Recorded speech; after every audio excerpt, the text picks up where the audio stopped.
commencement était la parole. La parole était avec Dieu. Et la parole était Dieu.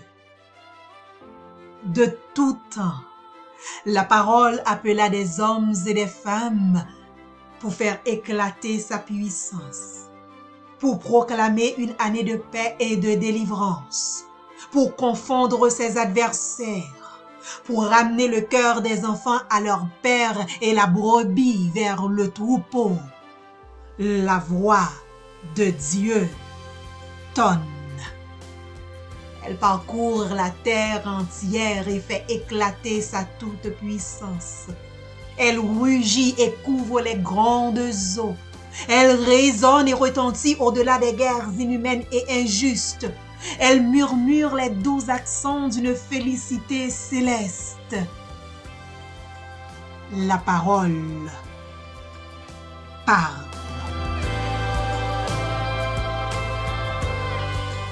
La parole ne s'est jamais tue dans le passé. La parole ne se taira jamais. Voilà des milliers d'années qu'elle s'adresse au genre humain. Si vous ne me croyez pas, demandez. Demandez à ceux qui nous ont précédés. Posez la question aux hommes et aux femmes, à la nature calme ou déchaînée et même aux animaux. Demandez-leur si un beau jour ils n'ont pas entendu cette voix gronder ou murmurer ou chuchoter des propos d'espoir, des mots d'encouragement, des mots de délivrance. Mais aussi, ils ont entendu la parole prononcer des accents désespérés d'un père aimant, des appels pitoyables d'un amoureux bafoué, des cris d'amertume pour s'être montré trop faible envers les impénitents, des invitations à une plaidoirie juste, des convocations au jugement. Tous ceux qui ont entendu la parole vous raconteront leurs impressions, leur expérience de la nôtre n'est point différente. Ils ont eu comme nous défis, déceptions, excitation, tentation, révélation, attraction, distraction, désillusion. Pourtant, la parole leur a été adressée.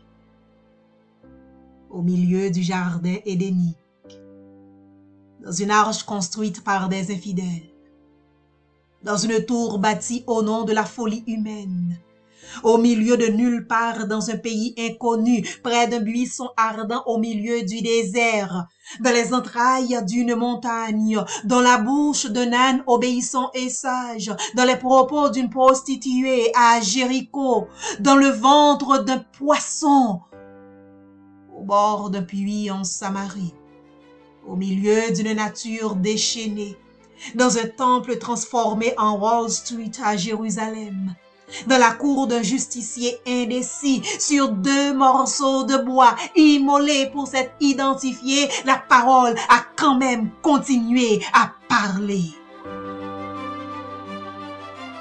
Elle s'est présentée à d'anciens disciples peureux et déçus au matin du 3e jour de Pâques. À travers les siècles, certains l'ont écoutée, beaucoup d'autres l'ont rejetée, mais la parole continue de retentir. Elle se fera toujours entendre.